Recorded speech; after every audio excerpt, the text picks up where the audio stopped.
Hare Krishna. We welcome everyone to Sri Radha Gopinath Temple. Today, for our Sunday festival, we have 4 very illustrious disciples of His Divine Grace, A.C. Bhaktivedanta Swami Prabhupada. Everyone knows quite intimately 3 out of the 4, because they are here often. But I would like to briefly introduce my dear godbrother, Charu Prabhu. He became a devotee in Prabhupada's movement in 1970. He was the temple president in almost every temple in Australia, Sydney, Melbourne, Brisbane. He was temple president of our temple in San Francisco, California. He helped to begin the Festival of India, which travels all around America with Ratha Yatras. He was in charge of the life membership and development of congregation in Los Angeles for about 10 years. And more recently, he built perhaps the most beautiful temple in all of America in Utah, and has been developing preaching there and organizing amazing festivals.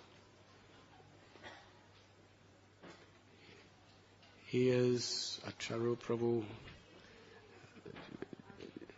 a wonderful, innovative, creative preacher who really deeply feels compassion for the hearts of the conditioned souls and wants to touch their hearts with Prabhupada's spirit of compassion.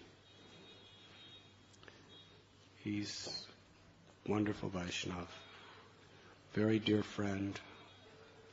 I always cherish whatever moments I could have with him, which is not very often because Utah is a very isolated place. But I have been begging him to come and visit our temple for a long time, and I'm so grateful that he has come. Let us very enthusiastically, loudly welcome Charu Prabhu to Radha Gopinath.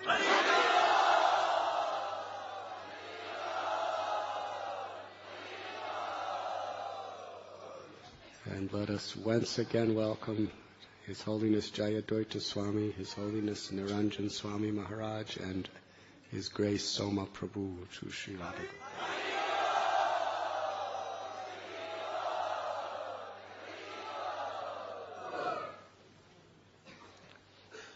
Would you like to speak first, Charu Prabhu? Anything, about 20 minutes or so. As Maharaj said, Utah is not the crossroads of the world. And although the predominant religion there, which you may or may not have heard of, is Mormonism, they're the fastest growing religion in the world, and they have at any given point in time 50,000 missionaries out. They're easily identified because they wear black pants, white shirts, and a black name tag that says elder something or other if they're male. But India's never given them visas, so they don't have much experience of India. Whereas in every country of the world, 50,000, there's only been 20 or 30 annually in India. So the people there have no experience of India or India culture whatsoever. We put on our first Festival of India 21 years ago. And I got up on the stage as the master of ceremonies. Now we get about 5,000-6,000 people. In those days, it was probably more like 1,000 people. And all Westerners. There's not a huge Indian community in Utah. So we had Alok Dasgupta from Los Angeles who plays sitar very nicely, and then a tabla player. So I said to the eye, I said, how many people of you have heard a sitar played before? Out of 900 people, there were only 2 hands that went up. And I said, how many of you people even know what a sitar is? And a few more hands went up. So maybe 20 people. I said, Ravi Shankar, George Harrison, any of that? Nope, nothing, And so, while I was in Los Angeles, where there's all kinds of advanced devotees, and even Sanskrit scholars, when I would give the class, the pravarchan, I had to be pretty sharp. I had to make sure that I had my philosophical points lined up, and then I would be able to defend them. But when I went to Utah, everything changed. For the last 20 years, I've been giving the introductory lecture over and over and over and over and over and over and over again. Just bringing people who have no background, no knowledge of Indian culture whatsoever, up to some sort of level of understanding. And one thing I like, and the means we do this are twofold, basically. Well, threefold. We broadcast on the internet through our website at utahkrishnas.com. We have a 24-hour-a-day internet radio station. That's been going on for a number of years. We had a radio station in the area that broadcast on the AM band for 24 years, which specifically you could get in your car. We sold that recently. Then the festivals, of course, are a wonderful means of education. And then tours. Once our beautiful Rajasthani-style temple opened in 2001, we had a big sign on the well-traveled road, tours, come on in, 10 a.m. to 7 p.m. And tours are wonderful. I always recommend tours. Whenever I go anywhere, temple meeting, temple president, I say, why don't you put up a sign, and for those people that want to have a tour, take them under your wing and go here and there and have various points of interest, have spots. You explain reincarnation, you explain deity worship, you explain the guru, and so on and so forth. But one thing I like to do with these people who are naive, who are totally illiterate as far as Indian culture, and when you're not aware of other cultures, I think the result is that you over-exaggerate the value of your own culture. This is a natural function of ego. One of the little ditties we had on our radio station as a joke was the sound of a deep, gruff John Wayne-type Texan voice. And he says, my country is the best country in the world. And then someone asks him, well, why do you think your country is the best country in the world? Because I was born there.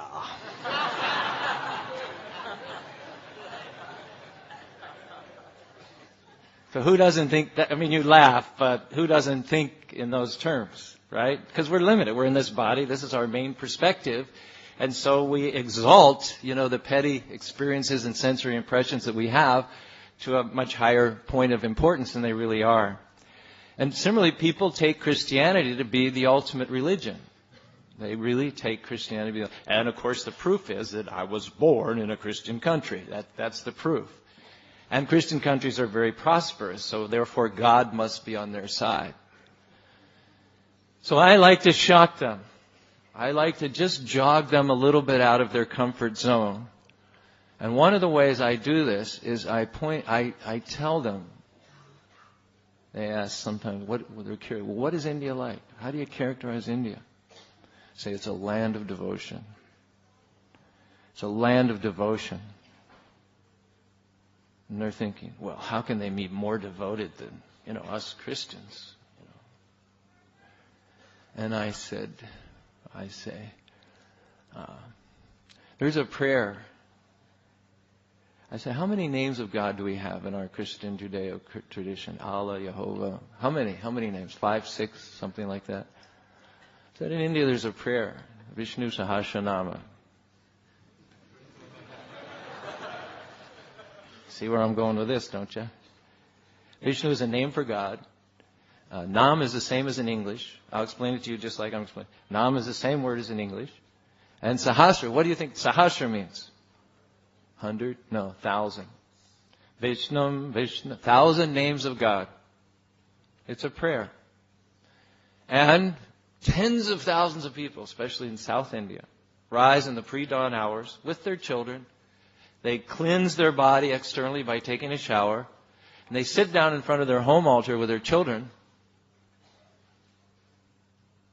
And from memory. Am I wrong? Am I wrong? Do they have the book in front of them? More often than not, they do not have the book in front of them. From here, they're chanting. Vishnam, Vishnam, Vishatkaro, Bhuta, Bhavya, Bhavatkraho, Bhuta, Bhuta, Bhridra, Bhutatma, Bhuta, Bhavana. It takes about 35 minutes, so I'm going to stop there, because Mars has only given me 20, and of which there's only about 13 left. So people chant this from memory. And that really makes the Westerners think. Maybe that's amazing. They would go to those extent to remember God every day of their life, to remember a prayer like that, and then to recite it, and then to pass it down unto their children. Amazing. Then we come, I maneuver them about that time to a picture of Giridhari. And I explain a little bit about the pastime, which always is interesting to see Krishna lifting this huge mountain with the little finger of his left hand. And I said that hill is still there today in Vrindavan, the sacred place where Krishna spent his childhood pastimes. And it's about 24 kilometers to go around it. Many people are loath to put their feet on the sacred hill because it's achieved a synonymity with Krishna. And so they worship the hill by doing what's called parikram, going around the hill on a footpath which is very, very well traveled and dusted from the treads of thousands of people for hundreds of years. So on any given day, you'll see hundreds of people walking what's in effect 14 miles, 5-6 hour walk if you go briskly. See hundreds of people on any ordinary day doing that. On a special holiday, people come from Delhi. And you'll see thousands of people doing the parakram, the 14-mile trek. And for every so many thousands of people you see doing the walking parakram, you'll notice some people prostrating themselves flat out with their hands extended and putting a rock there. What's that all about? So they are doing what's called danda parakram. Danda means stick, as you know. So they are circumventing the area by prostrating themselves in the dust, the sacred dust of Vrindavan, and then they're putting a stone at the furthest extension. They're getting up. They're standing fully up after they've been fully prostrated. They're standing then fully up, advancing only so far as that stone is, picking up, and then going down again. I had an executive from North Carolina, Vikram Seth. He's been with IBM for many years, been in the United States since the 70s. He was in Salt Lake City to give a presentation to some clients, and he's obviously a very well-played executive. And as we were looking at this picture one time, and I was describing to him Dandavat Parakram, he said, "Yeah, I know, I've done it. I've done it." I said, "How long did it take?" He said, 2 weeks. 2 weeks. And he said, I'm looking forward to the opportunity of doing it again. Looking forward to the opportunity of doing it again. Now, for every so many people that are doing the Dandavat Parikram, one time, there's people with a bag of 108 stones. So they're going to do their prostrations in each spot 108 times. 1 stone. 2 stone, 3 stone, 4 stone, 5 stones. That takes, I think, 2 years. 2 years. So that you can imagine a Christian, an insulated Christian, hearing all this information. And then one other thing. People always ask, what's that mark on your face? What's this mark on your face? I say, if you are a pious Christian, and you were to go on pilgrimage to Bethlehem, the birthplace of Christ, it might occur to you as you entered the precincts of Bethlehem that 2,000 years ago, the lotus feet of the Savior, the Messiah, touched these very same particles of dust. And if that would have occurred to you, it might also then occur to you to take some of that dust and somehow or other sprinkle it on your body to sanctify your existence. Is it not so? And they're saying, yeah. And it never occurred to them in the world, but I'm taking them there, and like that. Yeah. So similarly, when people go to the village where Lord Krishna, the Supreme Personality, made his appearance 5,000 years ago, 3,200 years before Christ. I don't say that. But if you do the math. They also consider the dust sacred because the Lord's feet have actually touched those very same parts. And they'll roll in the dust. And they'll do abhishekam.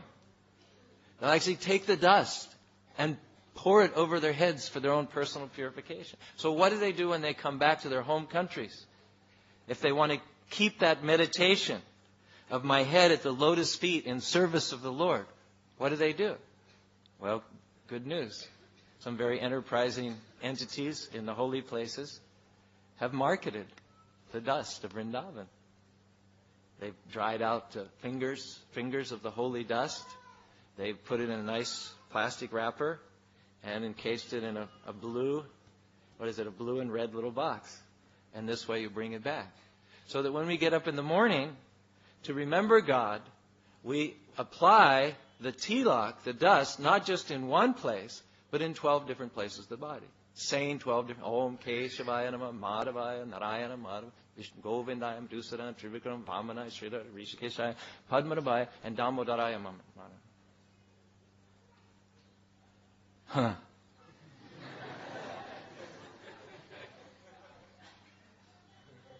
So I have fun in my isolated, uneducated, uncultured area of the world, just taking a little bit of wind out of people's religious sails and piquing their interest in the greatest, richest spiritual culture that has ever graced the face of the earth. Thank you. It's probably 20 minutes. Right? A few more minutes.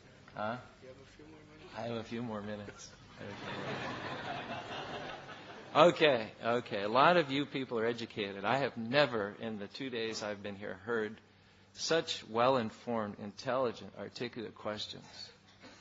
Don't ask me any today because I'm not up to your standard of intellectualism, honestly. But some of you will resonate with this. Those of you who have business degrees. The whole point of business is to make a profit, artha. All right. Now we have the 1,000 names of Vishnu, as I mentioned, which takes about 35 minutes to chant. Okay. But scriptural authority says that chanting one name, let's just do it, Krishna, is as good as chanting 1,000 names of Vishnu. Let's do it again. Krishna! What you just did in the last 5 seconds gives you the equivalent spiritual potency of what it would take 2 entire recitations of Vishnu Sahasranam, which would take you at least an hour and 10 minutes. Okay. Huh? And I got that. It's coming on the menu. So 1 recitation of Krishna's name is equal to 1,000 recitations of Vishnu Sahasranam. And 3 recitations of Rama's name is also equivalent to 1,000 names of Vishnu. Isn't it? All right. So let's put it all together. With me, Maha Mantra. Hare Krishna, Hare Krishna, Krishna Krishna, Hare Hare, Hare Rama, Hare Rama, Rama Rama, Hare Hare. So we're going to do it one more time, and those of you who have PhD degrees, at the end of it, tell me how many names of Krishna are there and how many names of Rama are there, okay? All right? I'll expect that answer from you just after this. Ready? Hare Krishna, Hare Krishna, Krishna Krishna, Hare Hare, Hare Rama, Hare Rama, Rama Rama, Hare Hare. how many Krishnas and how many Ramas?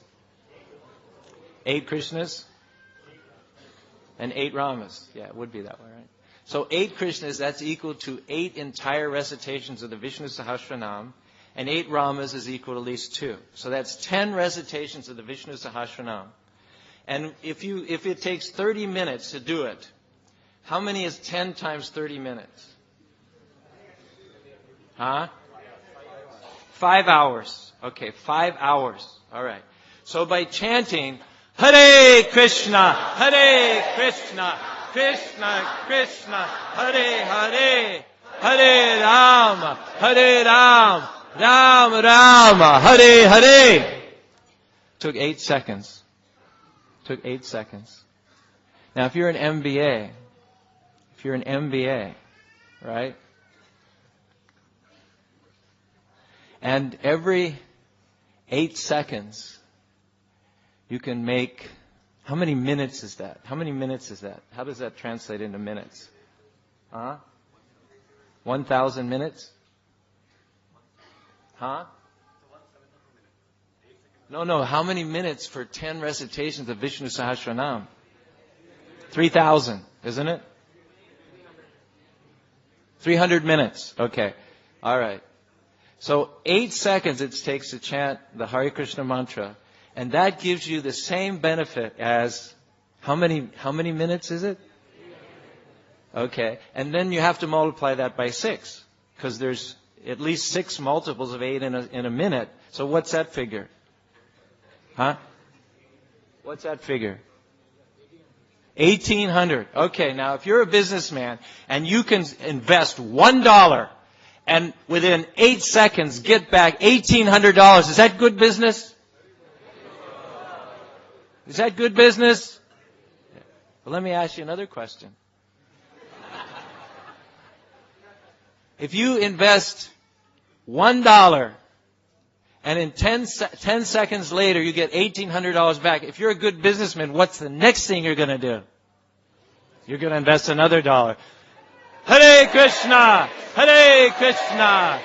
Krishna Krishna, Hare Hare, Hare Rama, Rama Rama, Hare Hare, Hare Krishna, Krishna Krishna, Hare Hare, Hare Rama, Rama Rama, Hare Hare. Jayadwaita Maharaj wants to know how much we made. Price, you can't even count. After even 15 minutes, you're so wealthy you can't even count it.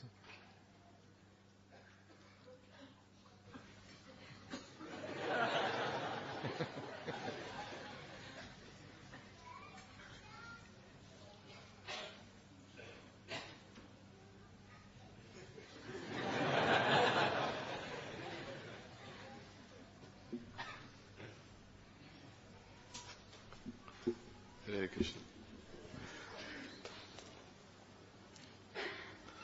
Om Jnanatimirandasya Gananjana Salakaya Chakshurmilitam Yena Tasmai Shri Gurave Namaha Mukam Karoti Vachalam Pangam Langayate Guru Yat Kripatamaham Bande Shri Gunundina Taranam Nama Om Vishnu Padaya Krishna Prastaya Bhutale Srimati Bhakti Vedanta Swami Namani Namaste Saraswati Devi Gauravani Pacharini Nirvishesha Shanyavadi Paschachadri Satarni Jai Shri Krishna Chaitanya Prabhu Nityananda Shri Advaita Gadadhar Shivasari Gaura Bhaktivinoda Hare Krishna Krishna Krishna Hare Hare Hare Rama Rama Rama Hare Hare.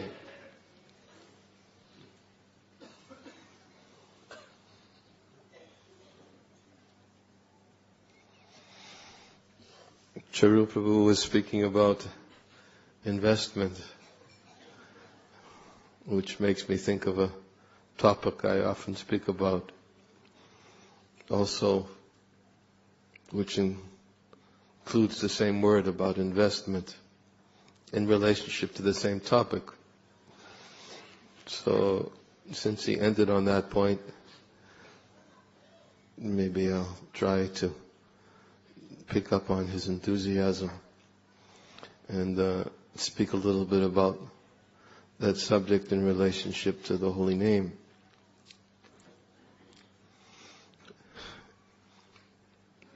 Charu Prabhu was speaking about a good investment of time. We know the value of time. Prabhupada oftentimes gave the example, even 1 moment of time could not be purchased back for millions and millions of dollars. So certainly any time that we use to invest in chanting Hare Krishna gives us a good return. But the word investment can also be used with respect to the word faith. Once we begin chanting the holy name of the Lord, as we were explaining the other day in Pune, the Prabhupada gives the example, or explains in the 9th chapter of Bhagavad Gita, that the whole process of devotional service is the development of faith. Shraddharati bhaktiranu from Shraddha to Prema. It's all simply a matter of increasing our faith. Shraddha Shraddhe Vishwaskahi Sujida Nishchaya Krishna Bhakti Kali Savakama Kritahaya. That faith means that we have to have firm conviction that simply by rendering devotional service to the Lord and chanting the holy names of the Lord, all other subsidiary duties are automatically fulfilled. And conversely, we can also understand that even if we perfectly perform all our subsidiary duties, if we don't take up chanting and devotional service, then Bhagavatam states it's shama eva hi kevalam, a useless waste of time. So, we have to also, when we use the word investment, it's not simply an investment of time, although certainly that is a very, very important aspect, especially for those who are working, have responsibilities to family members and have to work in a job from 9 to 5 or whatever time it is. And sometimes there are other domestic obligations that require time, and time becomes very limited for that. Hare Krishna, Krishna Krishna, Hare Hare, Hare Rama, Rama Rama, Hare Hare. We start looking for the adequate time to fulfill our daily commitment.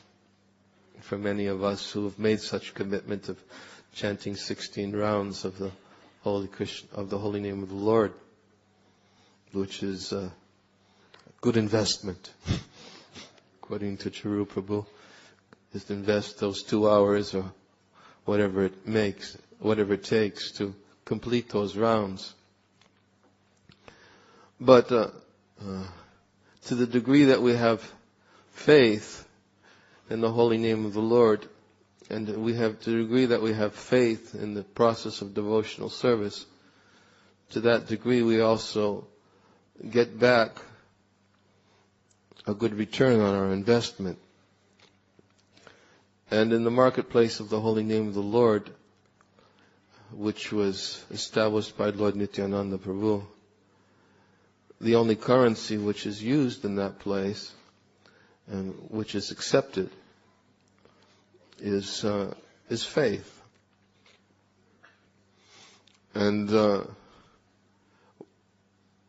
that is considered to be the most valuable commodity in the marketplace of the holy name. Lord Nityananda looks at everyone and sees who, upon chanting the names of Gora with a tear in one's eye, who is actually taking shelter of the holy name of the Lord. I was just reading one verse in the Bhagavatam this morning. I hope I can remember it. It was in the 3rd canto, which describes that what grateful person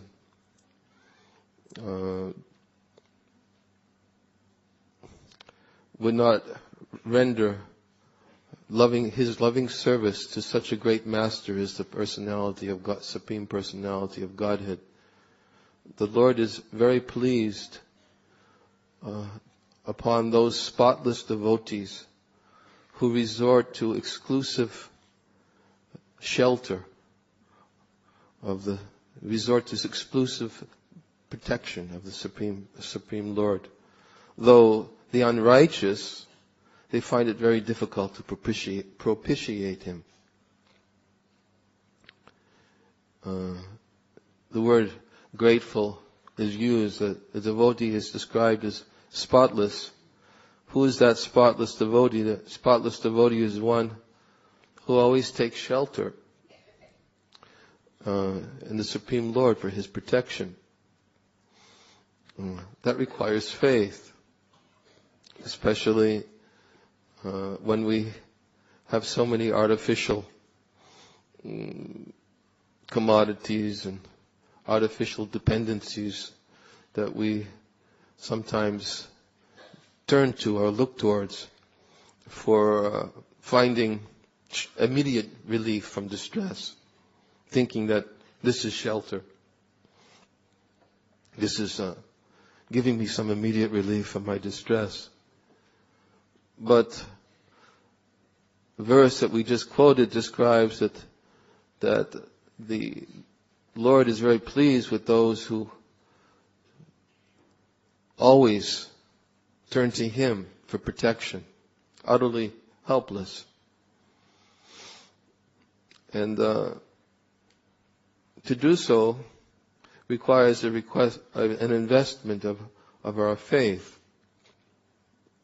And what is the return that we get for investing our faith? The return is not that we get something, material commodity. But what a devotee is always looking for is how to get more faith. Because advancing in devotional service means going from Shraddha to Prema, which are all different degrees of faith. And the real fruit that everyone is aspiring for by chanting Hare Krishna is clearly enunciated by Haridas Thakur in his conversation when there was a discussion of Namabhas, that liberation and freedom from material distress is simply a byproduct. The real fruit of chanting the holy name of the Lord is to obtain pure love for Krishna. And the symptom of pure love is that the devotees are satatam kirtayantam mam antastajadavrita. They're always chanting my glories. They're always bowing down to me with great determination. The symptom of one who actually has love for Krishna, Prabhupada would sometimes explain that a devotee is always talking about me. Marashya katamishta shinvanti katayanti cha tapanti vivedastapanaita mankachetasa. Engage constantly in hearing or chanting about me. The devotees do not suffer from material miseries because they are always filled with my thoughts and activities and pastimes in this world. So Lord Kapiladev describes the symptom or characteristic of a devotee who has love for Krishna. He's always speaking about Krishna. He's always telling others about Krishna. He's always trying to remember Krishna. He's always anxious, very eager to hear about Krishna. And he's always very intent in applying his faith in the lotus feet of the Lord as the only means for finding shelter in this otherwise very very difficult place called the material world. So, just as in an ordinary businessman, usually a businessman, a wealthy businessman, they associate with other businessmen. In America, they have these big seminars where businessmen who have made lots of money, Donald Trump and others, they have these seminars. They go from city to city and they charge people a huge sum of money for a ticket to attend their seminar. And they're thinking that this person he's achieved a certain level of success. He knows how to invest his money. Because look at him, he's a wealthy man. If a pauper went and gave a seminar on how to make good investments, it's not likely people would spend hundreds of dollars for their ticket to go hear from him. But because people are looking for money, sweeter than honey, as Prabhupada would say, people consider that the most valuable commodity is how to get more money. They want to associate with people who prove how to invest their money and get good returns. So such people who are very wealthy millionaires, they establish these seminars and they make a lot of money and they teach people how to make money. And everybody gets what they want.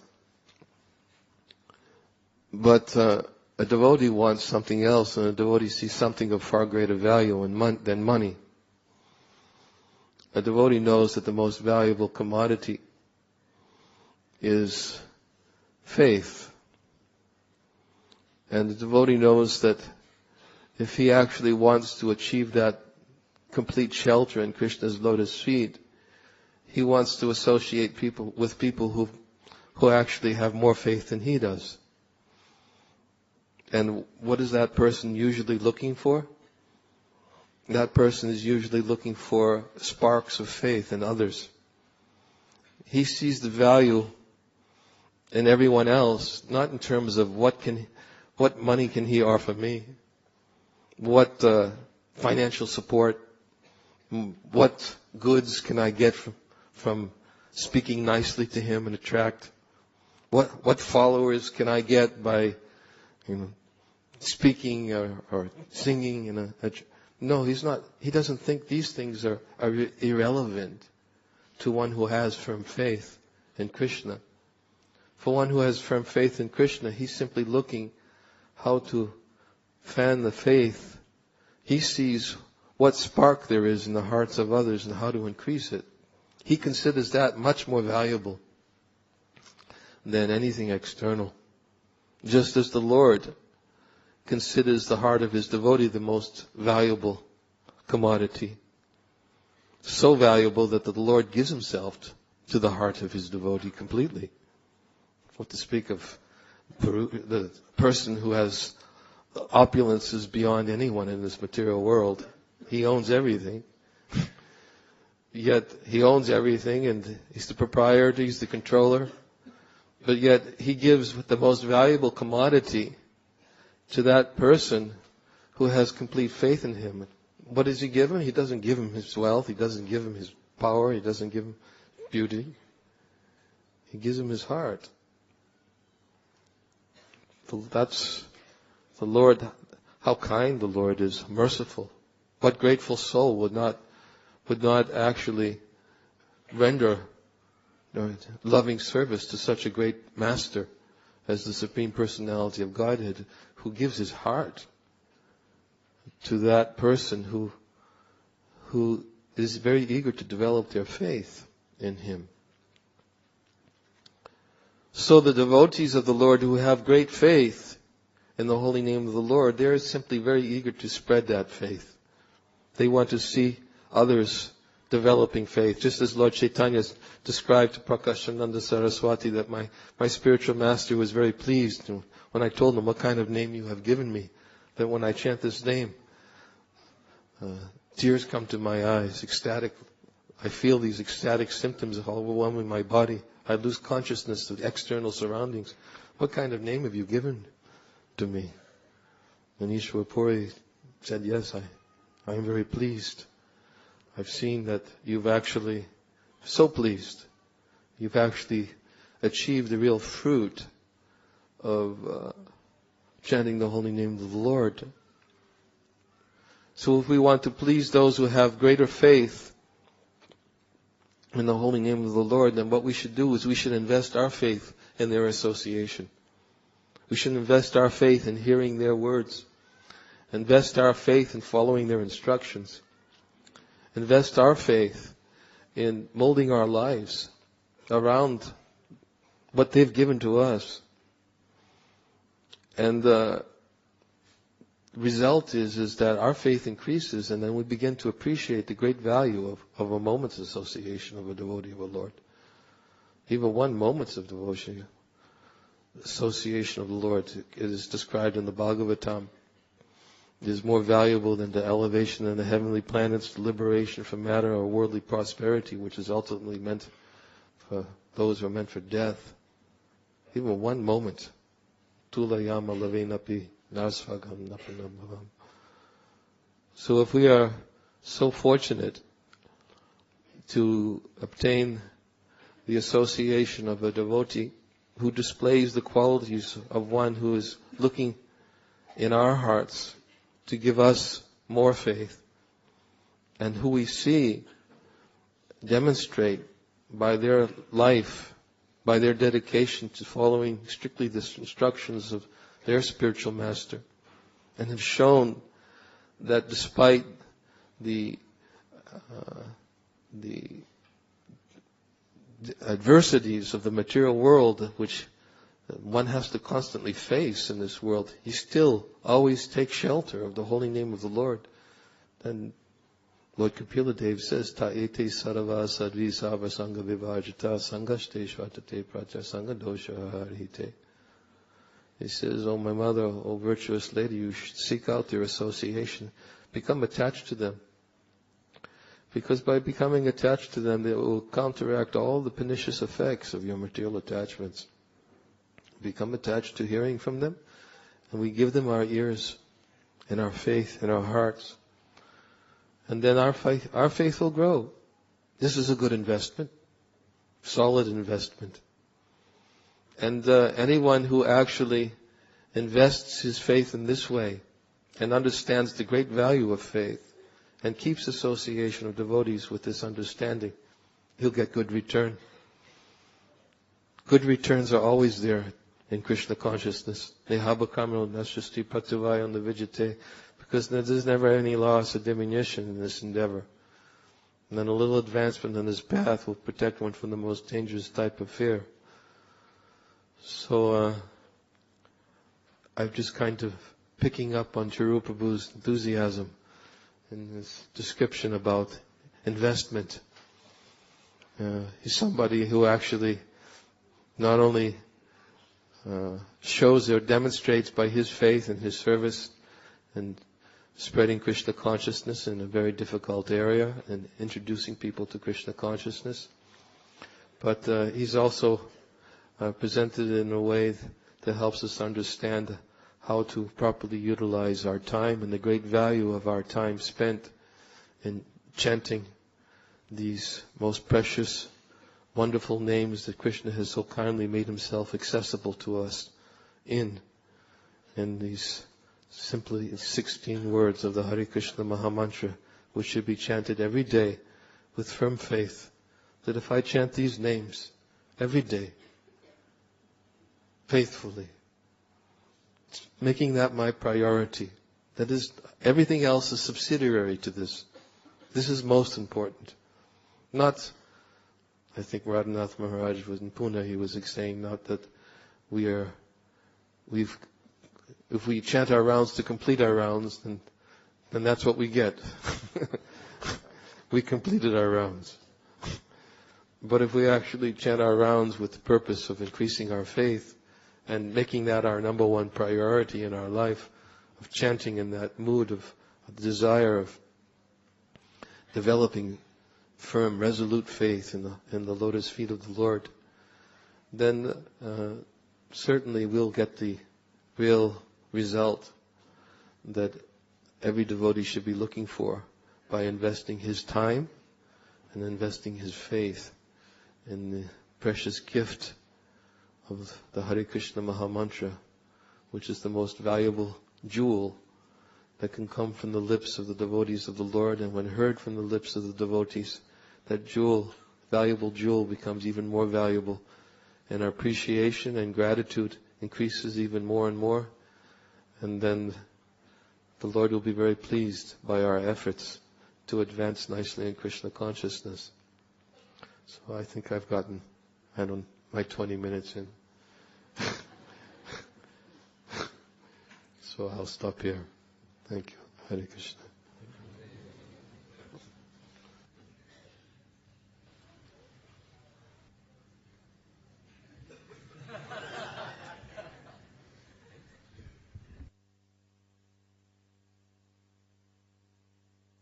Vishnu Padaya Krishna Pastaya Bhutale Shrimate Bhakti Vedanta Swami Radhanath Namaste Saraswati Deve Gauravani Pacharne Eva Sesha Sunyavadi Pastatade Shatarne.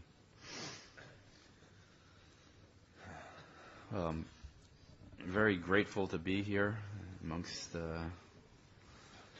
so many great devotees. I'm glad to be on the same team with you all.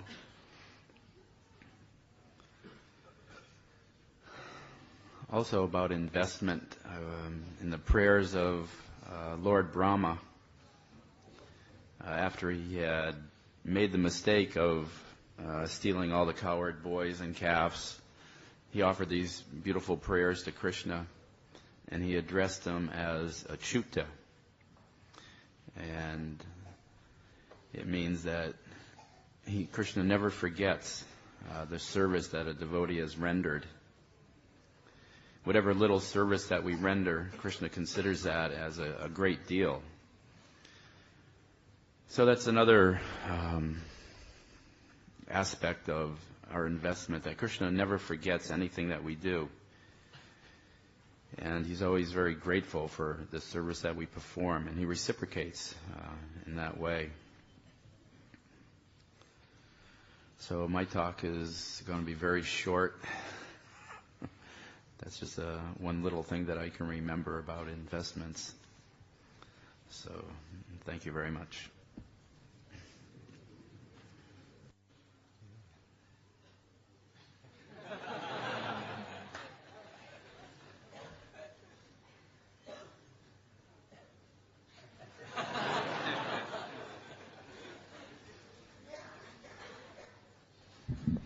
Jayadwaita Maharaj wants you to continue.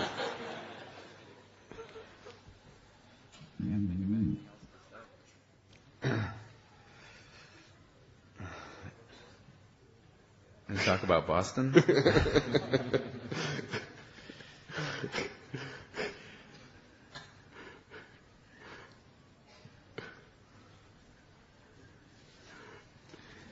Okay, I'll say just a little bit about Srila Prabhupada in Boston. I just remember it as being so wonderful that Srila Prabhupada was so appreciative of the temple. Even though it was very simple and we had, plans for him to stay in a hotel, he wouldn't go there because he said the temple is Vaikuntha. And everyone here in Chowpatty is also so fortunate that they have such a wonderful temple to come to. And you shouldn't think that this is anything material. This is actually the spiritual world here. Radha and Krishna is here, Radha Gopinath. The devotees are here, which is most important, that when you go to a holy place such as this temple, that you hear from the sadhus there. It should be your desire. We pray that every morning through the prayers to the spiritual master, that my only wish is to have my consciousness purified by the words emanating from your lotus mouth. So we should also pray like that and try to put that into practice by coming here with that desire to hear. And Srila Prabhupada also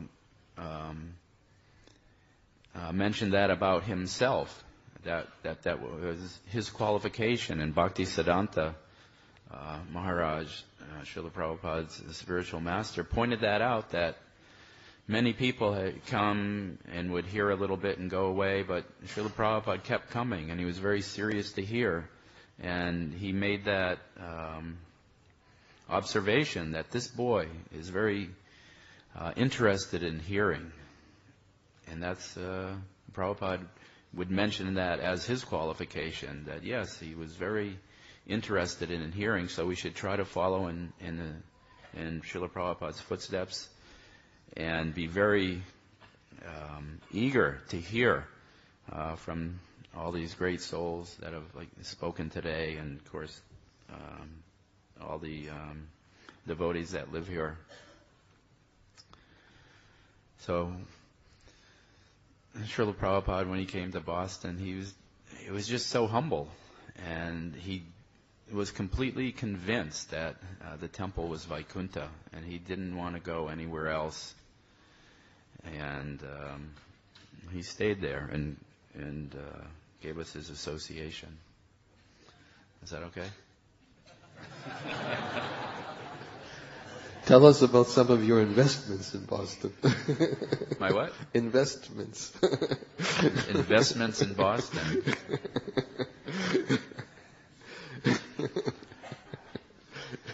I was very fortunate to be able to invest some time there.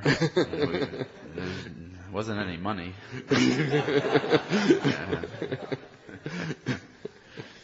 And as... huh? You surrendered a lot. I don't know about that. We do.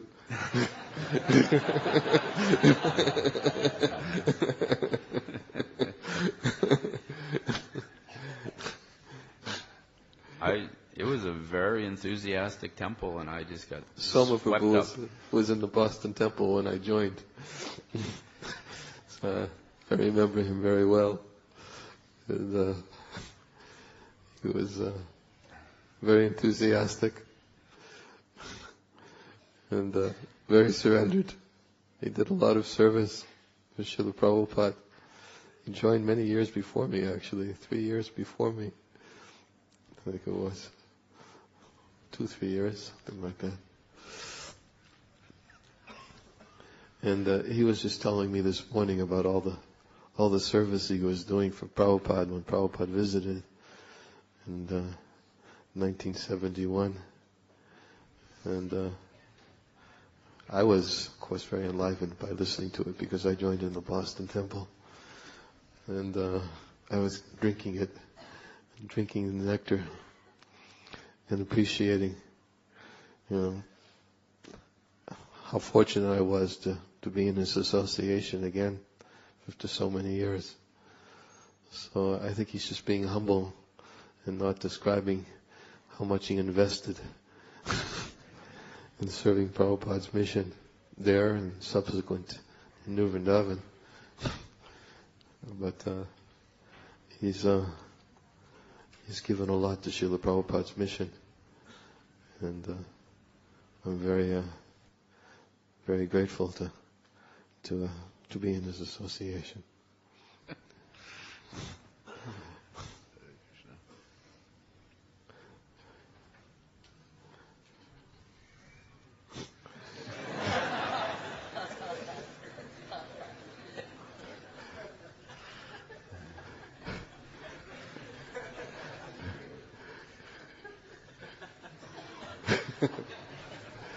Should I say something?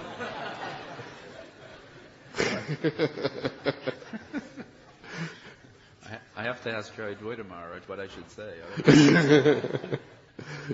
Where you like?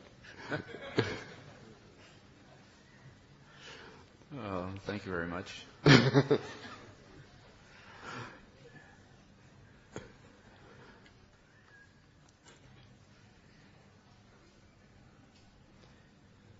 I don't know. I've gotten a lot of mercy, from Srila Prabhupada and all the assembled devotees. And sometimes I just feel like I stumbled underneath a waterfall, And, the mercy just keeps on coming and coming, and I just have to stay under it. And that's what I'm still trying to do. So I don't know, I'm not so talkative. I mean, I really wish that I was a little bit more. It's actually a defect that I have.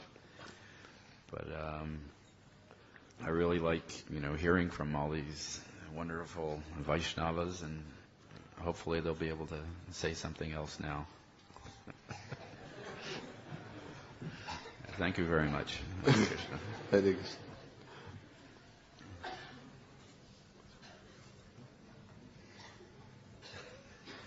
Can I take a few questions? Can I take a few questions?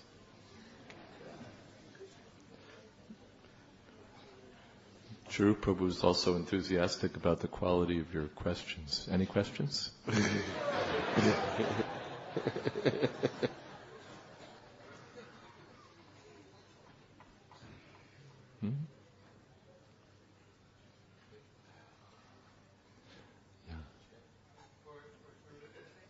Yeah. Sure.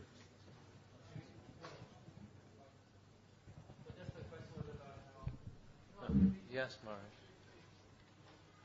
He's the best. He's the best question. Hare Krishna. It's unparalleled. No. No, this is for you, Maharaj. Just a simple question about how you met the devotees and became attracted to Krishna consciousness.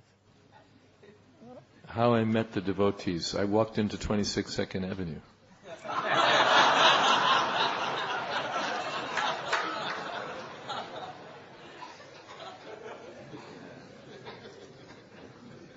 There they were.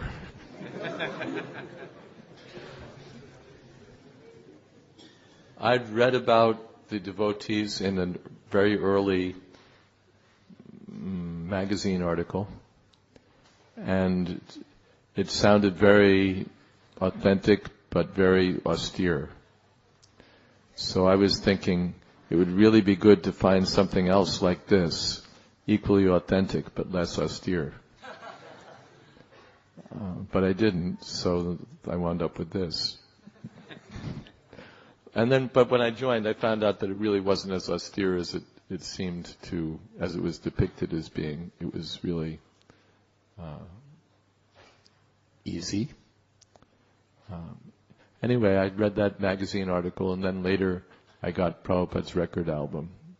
Prabhupada had recorded the Hare Krishna mantra on a recording. So I got that record, and I used to sometimes chant Hare Krishna because Prabhupada had said, so many good things about it. And then the rest is a long story, but I wound up coming to the temple there, and that's where I met the devotees. Is that okay? What was attractive? The chanting was attractive. The philosophy was attractive. I liked it because I used to try to poke holes in everybody's philosophy. Everybody's got a philosophy. And you always poke holes in it. You always say, okay, you said this, but if you said this, then how come that? And if you said that, then what about this? When I tried that with the devotees, it was, they were better. They had good answers. Where there were just holes, really, in everybody else's stuff, the devotees had really good answers. So that was attractive. And I will admit that prasadam was attractive.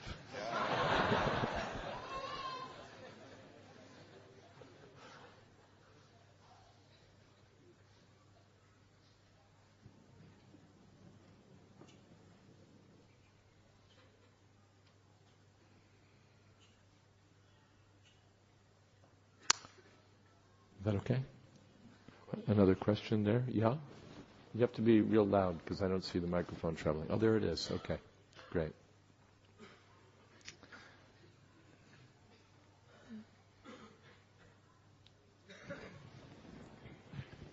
Hare Krishna. My question is to Charu Prabhu. He explained about this Vishnu Sahasranam is equal to one Ram's name, and 3 Ram's name is equal to one Krishna's names. So Chaitanya Mahaprabhu says, Nam Nama Gari Bahuda Nija Sarv Shaktis. So this looks sometimes contradictory. So can you explain about this, please? It's really very simple. Parasara Muni defined God as having 6 qualities. Aishwarya, Shamagrasha, Viryasya, Yasasasriha, Jnanam, Vairagyaschipi, Shanam, Bhagamitingara. Wealth, fame, strength, beauty, knowledge, as well as humility. That's why Krishna means all attractive. So whatever other name of God, whatever quality any other name of God may refer to, whether it be God's beauty or God's wealth or God's fame or God's knowledge, at the end of the day, He's all attractive. He's all attractive. And that's why great saints and sages have preferred to chant the names of Krishna and Rama. Because as a nomenclature, it's unparalleled. Everything is there. It includes every other quality that God has. Nama Chintamani Krishna Chaitanya Rasa Vigraha Purna Shuddha Nitya Mukto Binadvam Naminamino. The name of Krishna is like touchstone, which turns everything into gold.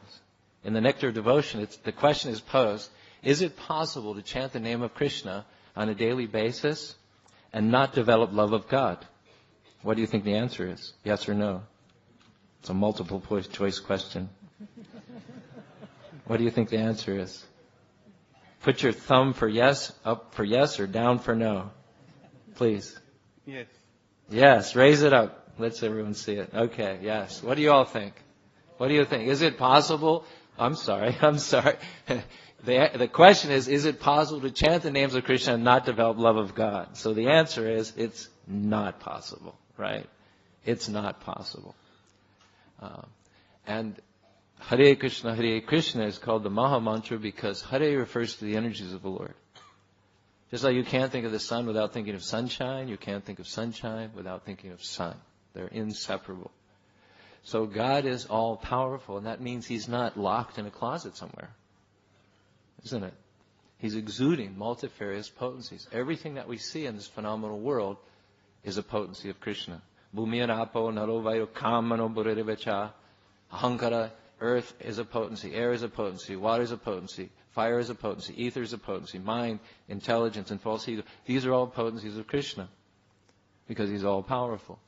So when we say Krishna, the all-attractive, and Rama, Balarama, who gives us spiritual strength, and Rama, who killed the unconquerable Ravana, and also shot his arrow through 7, not 2 or 3 or 4 or 5, but 7 salt trees, gives us strength, and Hare refers to the energies of the Lord.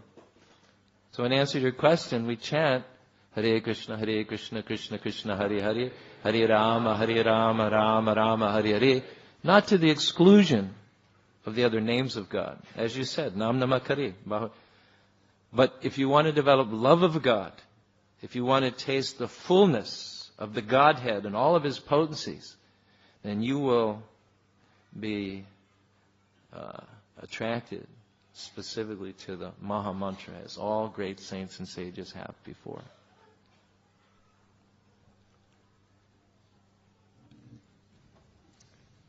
There's a question here. Excuse me. Does everyone have equal love for Krishna? Yes. Yes and no. Yes, in that Krishna consciousness is within everyone. Nitya siddha Krishna prema sajja kabunoi, shravanadi shuddha chitte koriyudai. It's there within everyone. It just has to come out. So even Hiranyakashipu loves Krishna. If you love gold, gold is just a manifestation of Krishna. And if you love sense gratification is a manifestation of Krishna. So the whole world loves Krishna. But indirectly. So then we come to the devotees, those who've redirected their natural love for Krishna away from what it's been distracted to and back toward Krishna Himself. So their love for Krishna is all equal because Krishna appreciates the loving mood of every devotee. He doesn't think in terms of material gradations, that here's a great devotee, and here's a small devotee, and here's a big devotee, and here's an insignificant devotee. Krishna's, because Krishna is absolute, and because devotional service is absolute, Krishna absolutely appreciates everyone's service and everyone's devotion and love. So from that point of view, it's all equal. Devotional service and love for Krishna is equally found in everyone. There's no material distinctions. Then from another point of view, this is explained by Srila Sanatana Goswami in his Brihad Bhagavatamrita, that it's equal and yet it's found in greater intensity among particular devotees. We find among the loving relationships with Krishna that the intensity found in the fraternal relationship is still greater than what's found in the friendly relationship. And we finally come up to the gopis of Vrindavan, and their love for Krishna has no parallel. There's no match for the intensity of loving affection that they have for Krishna. So much that Krishna says that I can't repay your service. There's no possibility of that. So theirs is the greatest, and yet at the same time the loving service is absolute. And so even the so-called smallest devotee is equally appreciated. There's another question? How are we doing?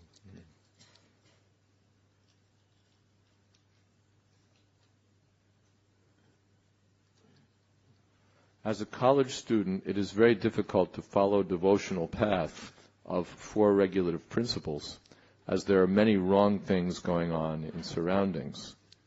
So how to focus our consciousness on Krishna with studies? Please suggest some remedies.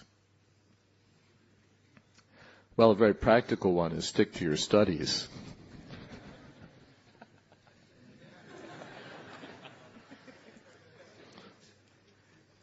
Studying isn't against the 4 regulative principles.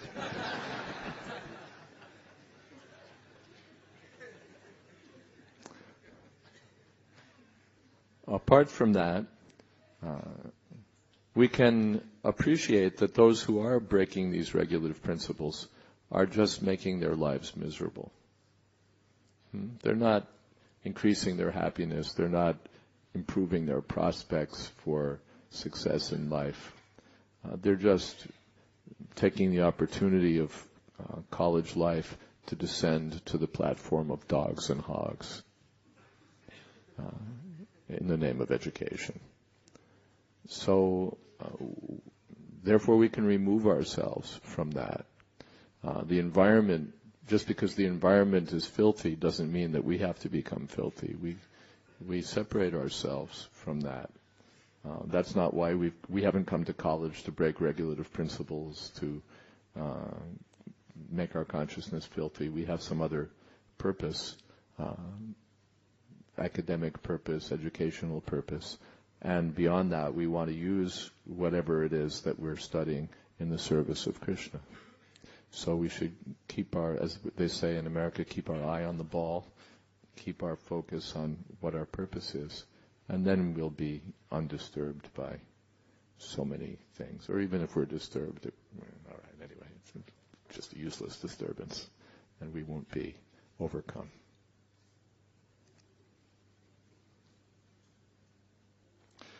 We chant the holy name and we get purified. But still, why do we have material desires? They've been there a long time. These material desires are like disease. I'm taking the pills, but I still have the disease. Why? And because the disease is quite dug in. It's quite deep. So it takes some time.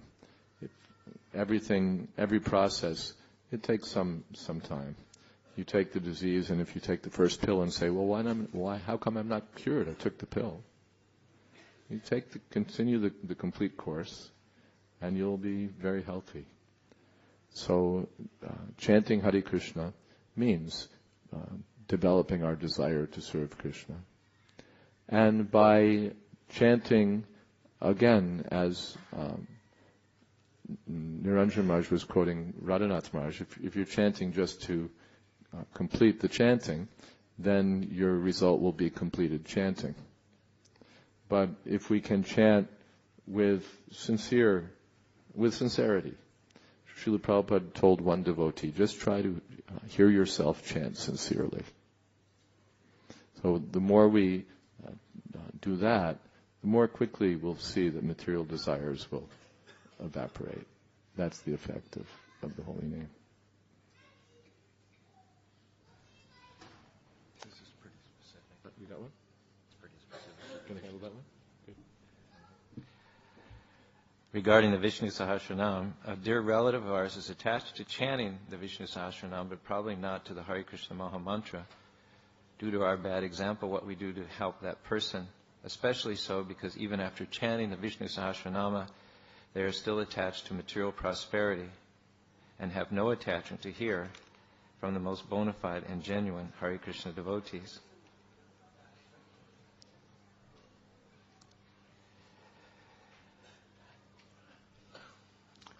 Of course, chanting Vishnu Sahasranam is good. I mean, that's certainly something significant.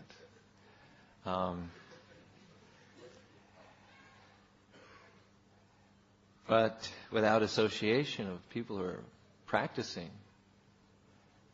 it's not going to be effective in bringing about the kinds of character changes that are needed in order to go back to home, back to Godhead. In fact, I mentioned it's a big task of memorization. It takes 35 minutes to recite, so it's quite a source of pride amongst a lot of people that they can do it. And that in itself is a stumbling block, you see. Lord Chaitanya said, Trinadapi sahishnuna amani namanadira kirtanyad sadahari. This is a garland, a mala that one should wear around one's neck when one chants the name of God.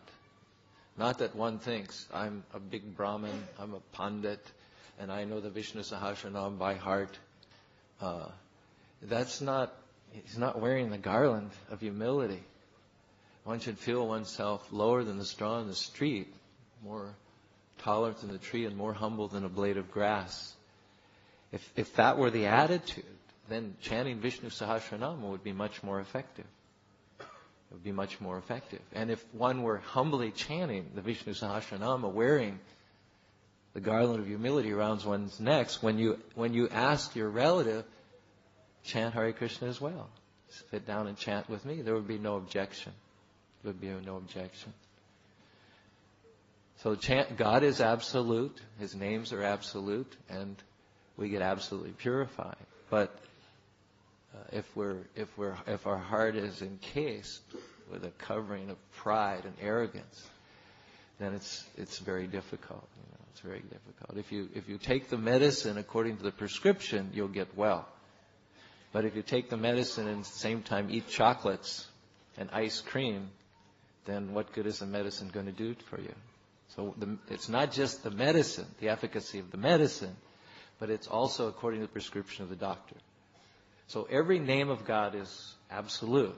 But in this age, the great emissary, the great avatar, Namo Mahavadhanaya Krishna Prema Pradayate Krishna. Krishna himself has come in the role of Sri Chaitanya Mahaprabhu to deliver us from all the anarthas of the age of Kali. And he has recommended as our greatest well-wisher, Harinama, Harinama, Harinami Vakevalam, Kalo Nasteva, Nasteva, Nasteva, Gatiranyata. And he also set the example. Lord Chaitanya didn't even sit down and talk that much philosophy, only with a few intimates, but not generally in an assembly like this. His main business with the people in general was just chanting Hare Krishna, Krishna Krishna, Hare Hare, Hare Rama, Rama Rama, Hare Hare. So try to appeal to your relative on the basis of humility.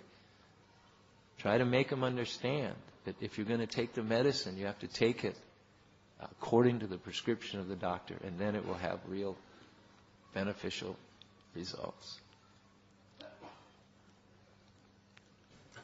When we chant Jayom Vishnupad, one word comes, L237. What does that mean? It means 108, so what does this 108 mean? It's an auspicious number. It means very fortunate, very, yes. 107 just wouldn't be the same. 109. So 108 indicates transcendence. It indicates the absolute. It indicates good fortune. So now it's time to hear from His Holiness 108, Radhanath Raj.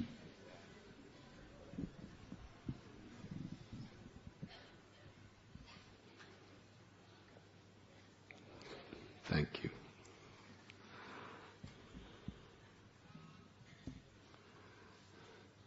$108 what? That's the question.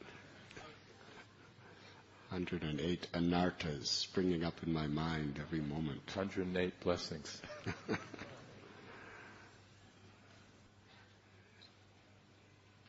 Charu Prabhu impelled such wonderful realizations on the subject of investment, which was expanded upon by Niranjan Maharaj, Soma Prabhu, and Jayadwaita Maharaj. I was just thinking in this regard,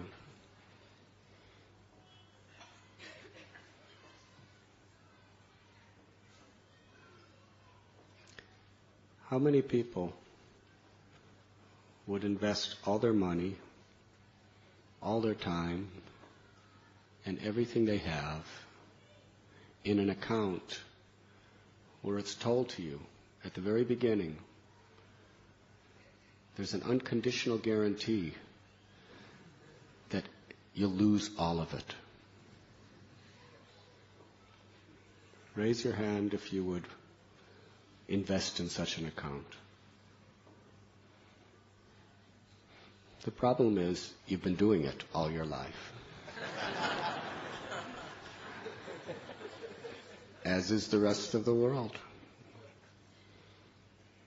Tyaktva swadharamam charanam bhajam hare. At the time of death, what do you have?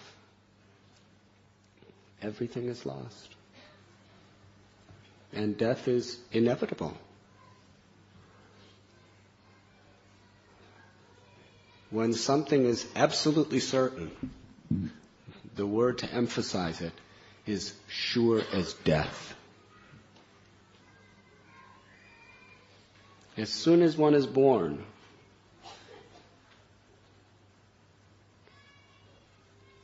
there is absolute certainty that death is coming. Exactly when, we may not know. Even the greatest astrologer, he may speculate, or he may actually get some wisdom from the stars of how long you'll live. What Srila Prabhupada explains, according to our destiny, we cannot extend our life even a moment. Death is certain, and everything is taken away. Neha vikramanasusti pratyavayo navidyate swalpamapyasya dharmasya trayate mahato bayat. Krishna tells in Sri Bhagavad Gita that any investment in Krishna consciousness is everlasting. It can never be lost. There is no power in the creation that can take away the slightest investment that is made.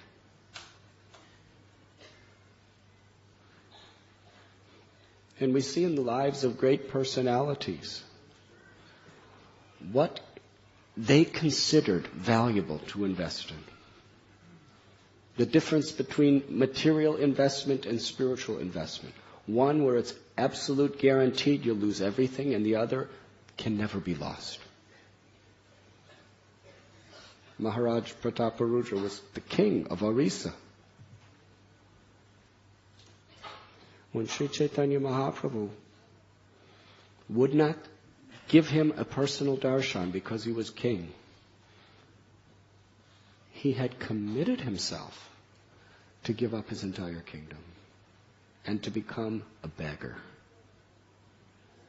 Wearing an earring in one ear, which was the tradition of the beggars. How many would give up a palace, a family, tremendous wealth, fame, prestige, power, just to get one single darshan of Lord Chaitanya? That was his commitment. Why? Because he understood one is eternal and one is temporary. Bali Maharaj, he was not just the king of Orissa, he was practically the king of the universe.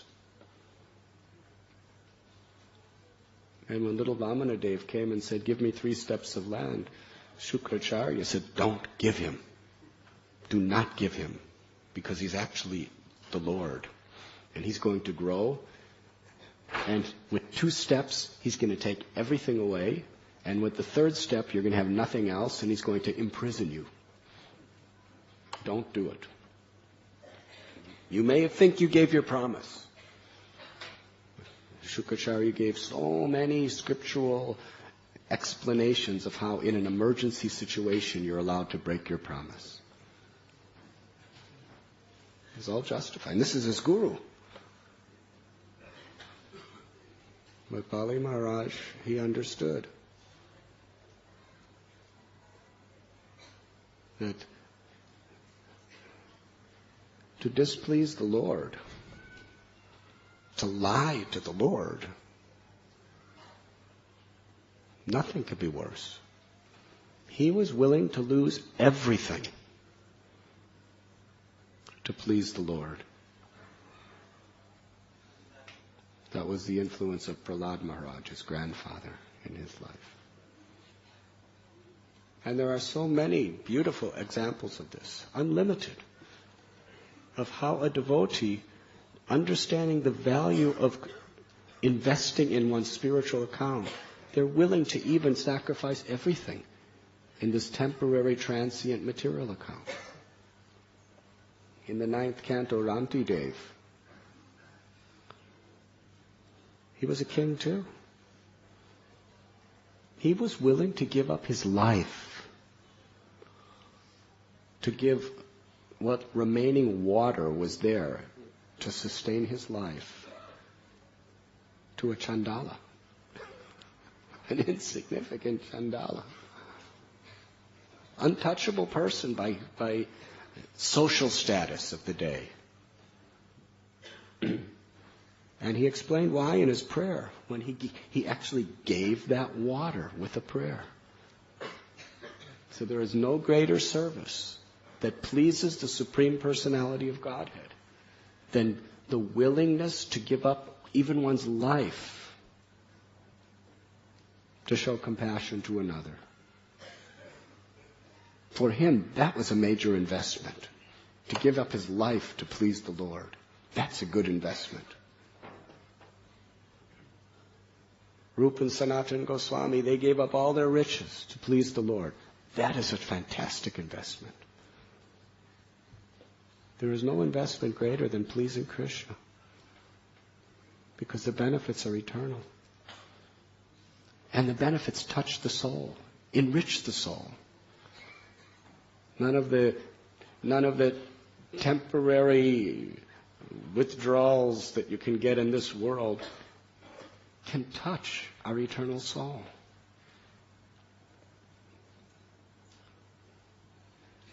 And one more example I'd like to give.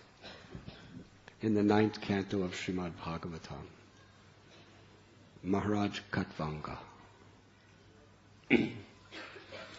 This beautiful story really shows what great souls invest in.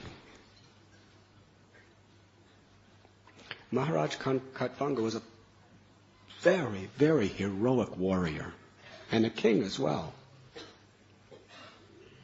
So powerful he was that when the demigods were being defeated by the asuras, they called upon Katvanga Maharaj to help them. Can you imagine?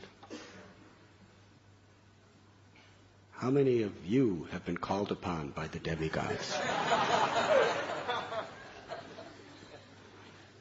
For anything. Most people in India are calling upon the demigods. The demigods are calling upon Maharaj Katvanga at the time of their greatest need. Why did they call upon him? Because they knew he was empowered by Krishna. He was a great devotee of Vishnu, and he was empowered by Vishnu. So he fought for them and defeated the asuras. He led the armies of the demigods to victory after a tremendous fight for long duration of time also. The demigods were so pleased with him, they offered him any benediction. Anything within the power of the demigods to give was at his disposal. All he had to do was ask.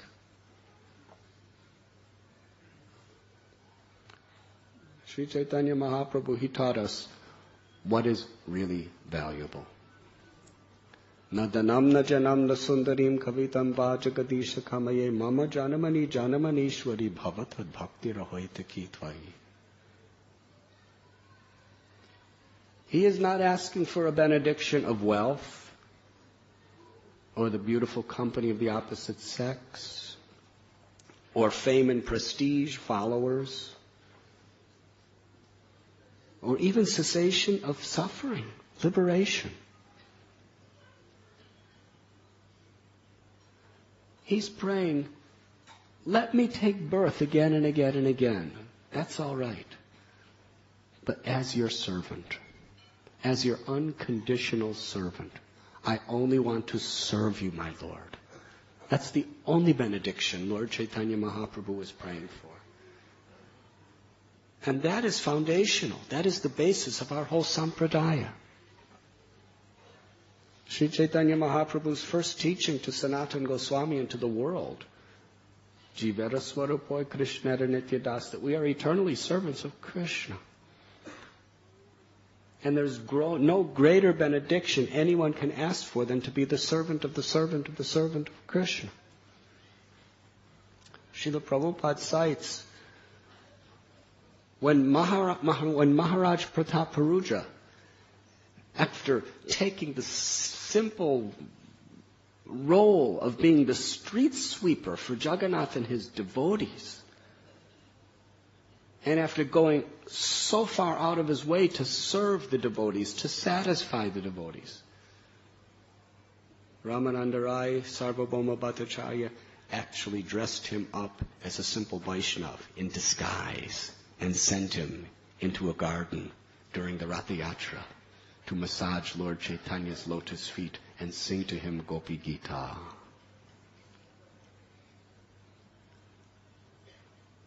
Lord Chaitanya, who knows everything, in his ecstasies, whether he pretended or whether he just didn't want to recognize him, he was accepting his services.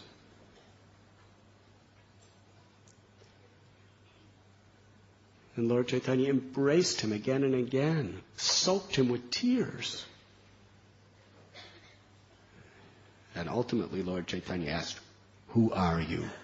You have come to bring me so much nectar. Who are you? Now this is what are you going to do? You cannot lie to God and say, I'm not King Prataparuja actually. I'm a Vaishnava. My name is Arun Bhattacharya.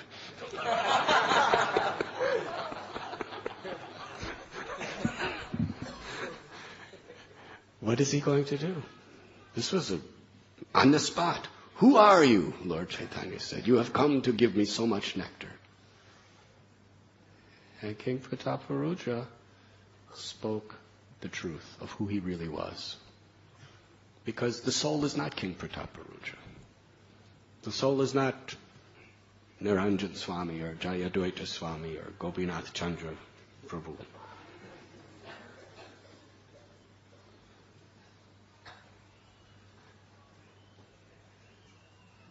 He said, I am simply the servant of the servant of the servant of your servants.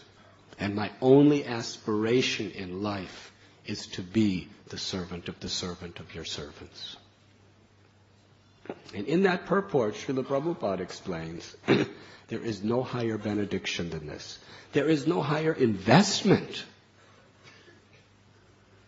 than in striving to become the servant of the servant, than to serve the servants of the Lord. And then he gives example of Dhruva Maharaj. Dhruva Maharaj was fighting yakshas. Swayambhuva Manu asked, please stop. One yaksha killed your brother. You're destroying the whole dynasty. So Dhruva said yes. Kuvera, who's very dear to the yakshas, and the yakshas dear to him, he offered Dhruva any benediction. Now Kuvera is the treasurer of the demigods. Recently, one of our devotees was showing me some company that they may be making alliance with, and one very, very wealthy Indian gentleman who lives in America has a big, big company. I think it's an investment company. It's called Kuvera. Yes? He's the treasurer of the Devatas. Offering Dhruva anything. And Srila Prabhupada writes, the only thing Dhruva asked for is let me never forget Krishna. Let me always remember Krishna. In the mood of the servant of the servant of the servant. Kolavecha Sridhar. Poverty-stricken by material standards. Living in a little thatched hut with very, very raggedy clothes, and was always emaciated due to a lack of proper food. The Supreme Personality of Godhead during Mahaprakash offered him any benediction. Prabhupada cites, he only asked for one thing, to be the servant of the servant of the servant of the servant.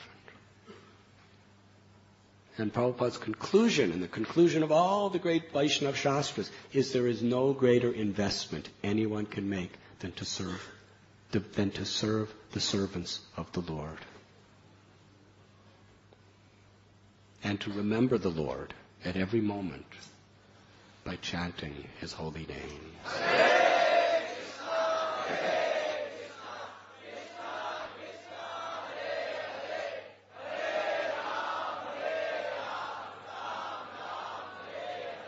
So when all the demigods came together and told Khatvanga, we're at your disposal, ask any benedictions you like. He asked only one benediction. Tell me when I'm going to die. Hare Krishna. How many of you would ask for that benediction? That's why your name is not in Srimad Bhagavatam.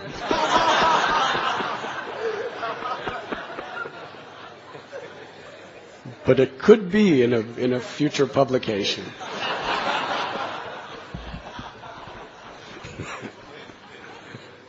Maharaj Khatvanga asked, tell me which moment I'm going to die. Why did he ask that question? Because he understood any investment in this world ends at death. I want to make an investment that's going to go beyond death.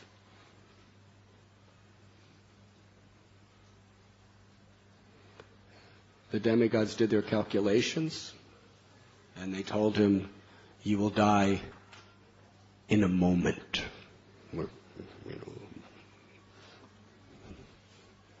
They had nothing to do to change it.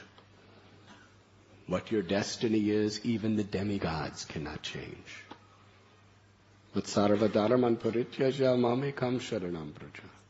But if we surrender to Krishna, He can intervene and deliver us from all of our karma complications. So they all told him, you have one moment to live.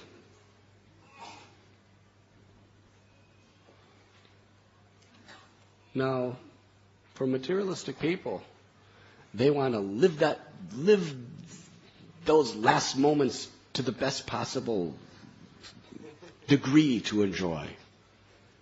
Yes? In the West, there are retirement homes. When you start getting old and you retire, you have to start thinking about the fact, I'm really close to death. Now, Srila Prabhupada, he saw retirement homes. And he was amazed. Coming from the Vedic culture of India, coming from Radha Damodar temple in Vrindavan, where people go to remember Krishna and die. He saw in the West, people who are old, they just want to spend their time somehow or other. Prabhupada said, playing cards. You know what is playing cards?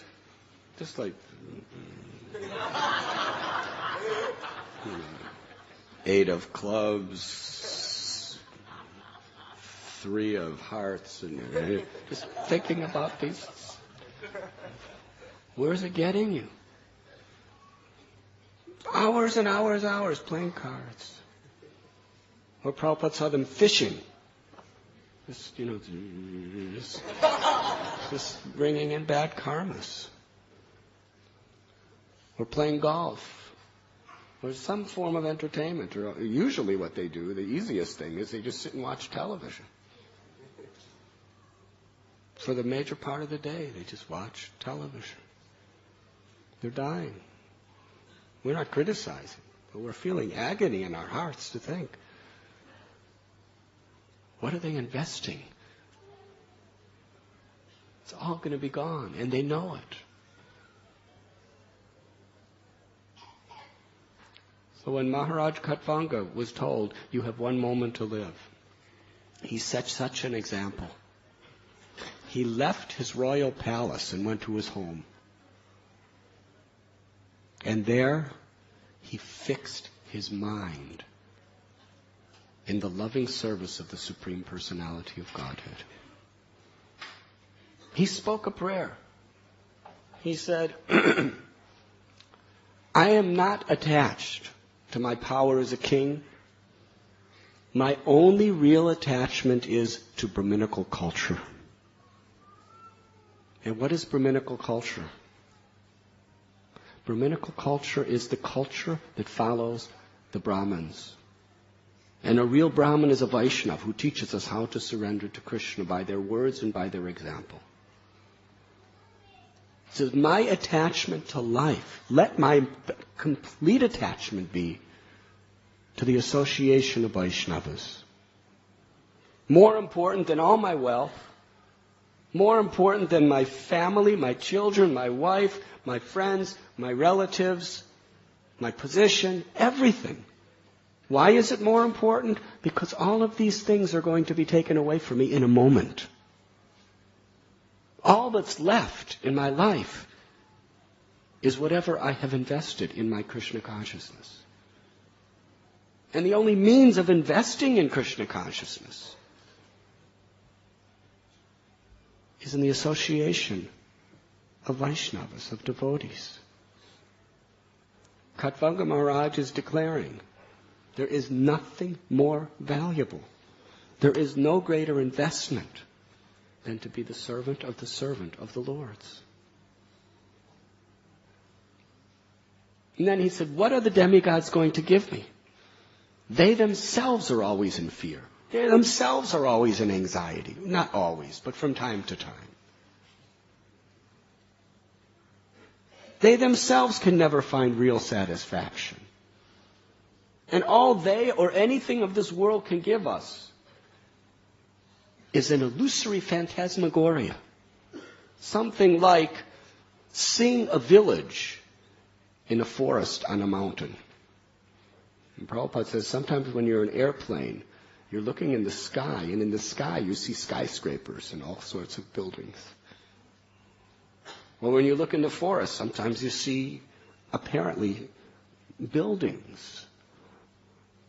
Or in a desert, sometimes you see water where there is sand.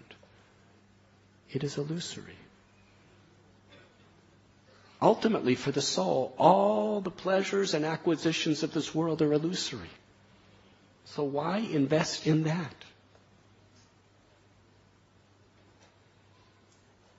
And then Katbanga Maharaj revealed his heart.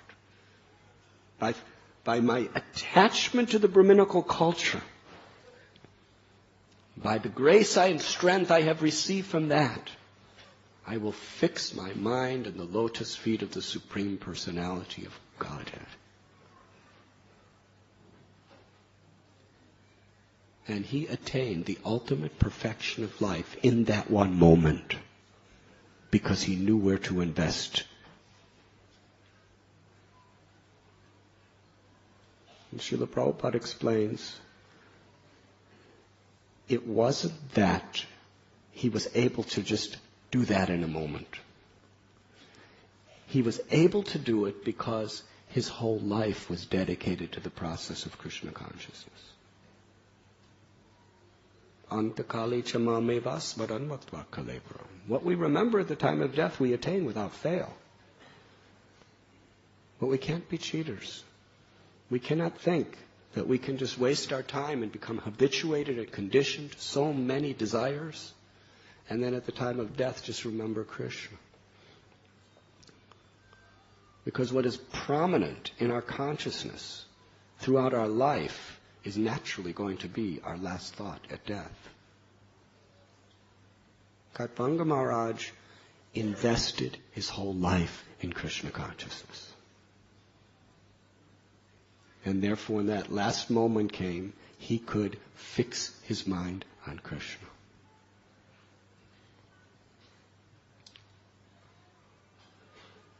In Kali Yuga, it's very difficult.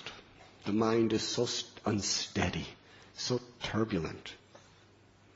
Arjuna says to control the mind is more difficult than controlling the raging wind. And we have seen what wind could do. This Hurricane Katrina in New Orleans, one wind, just and a whole one of the major cities of America destroyed.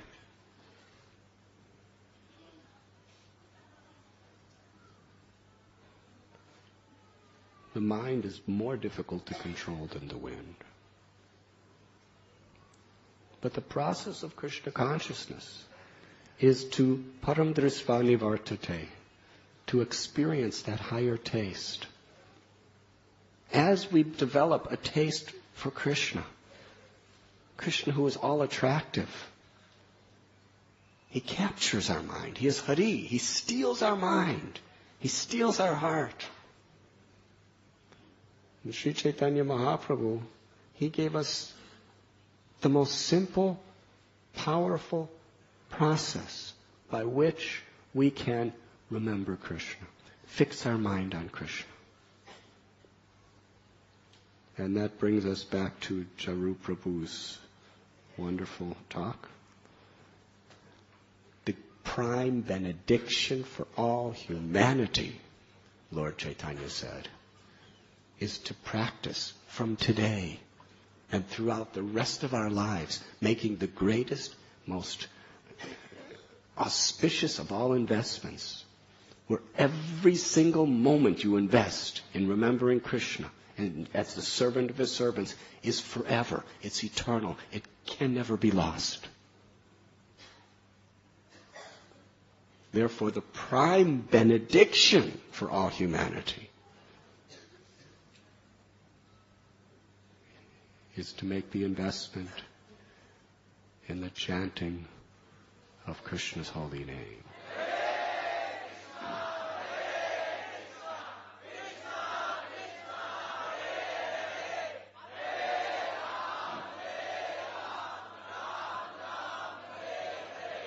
And the quality in which we chant is very much a part of that investment. Yayatamam prapadyante tams tataiva bhajamyaham. Krishna is non-different than his name. As we approach the holy name, Krishna is going to reciprocate. Essentially, we're investing our consciousness. We're investing our love through our sincerity initially. If we are chanting sincerely, that's a major investment. If we're chanting inattentively or insincerely or hypocritically, it's a very minor investment. In fact, it's an investment where you may get different penalties along with it. But if we're chanting, if we're following the four regulative principles nicely, and we're really trying to be attentive to hear the holy name and sincerely chanting because we want to be the servant of the servant, we want to purify our heart, that is a very powerful, major investment. One moment of chanting in that spirit is more valuable than an entire long life of acquiring worldly wealth.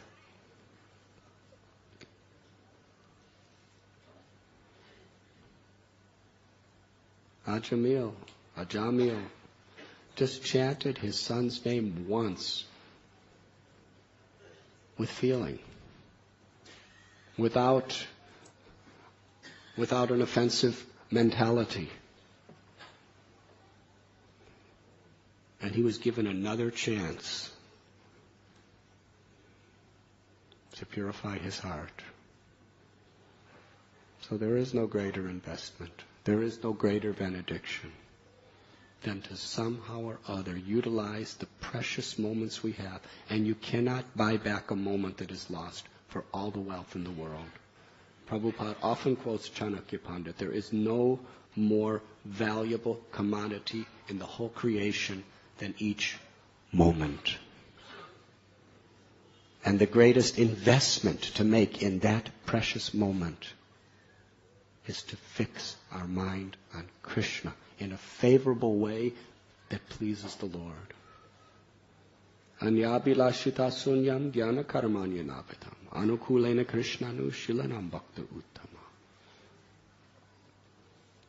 We are striving for pure devotional service.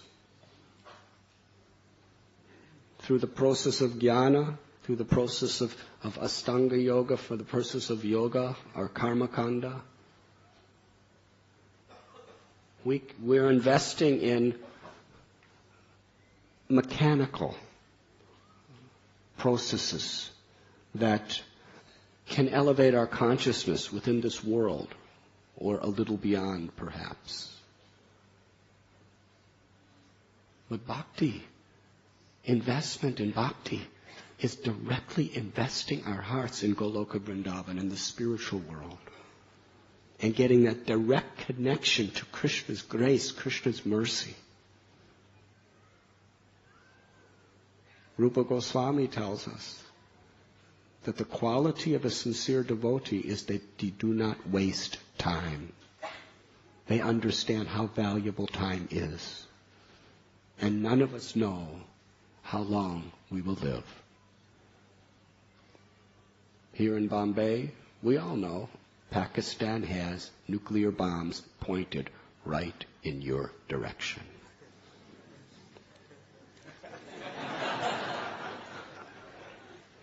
And who knows whose hands those bombs are going to be in today and tomorrow. It's very unstable. And there is a famous saying that man has never made a weapon that he won't ultimately use. It's very dangerous. Hare Krishna. I'm not trying to make you scared. I'm just trying to help you become serious. We can be blissful.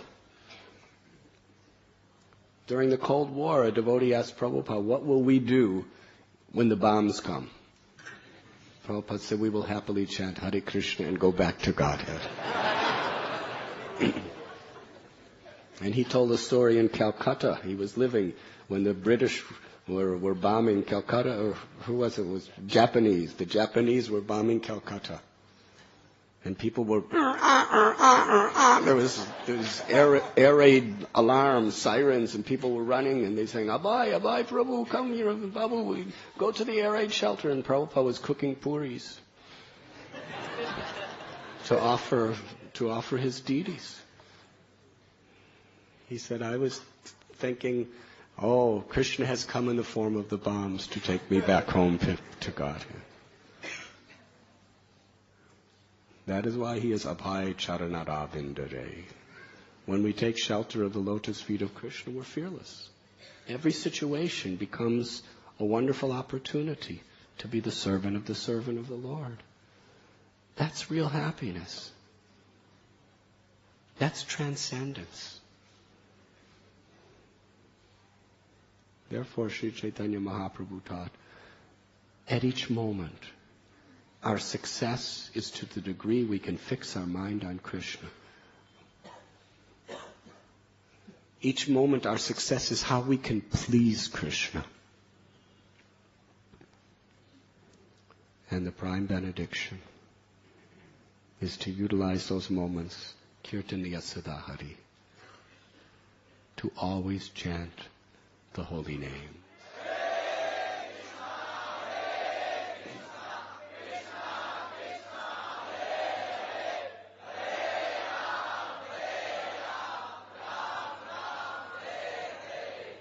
Today we had a comprehensive seminar on spiritual commerce. And now we would like to request His Holiness Niranjan Maharaj to lead us in the congregational chanting of the Hare Krishna Maha Mantra.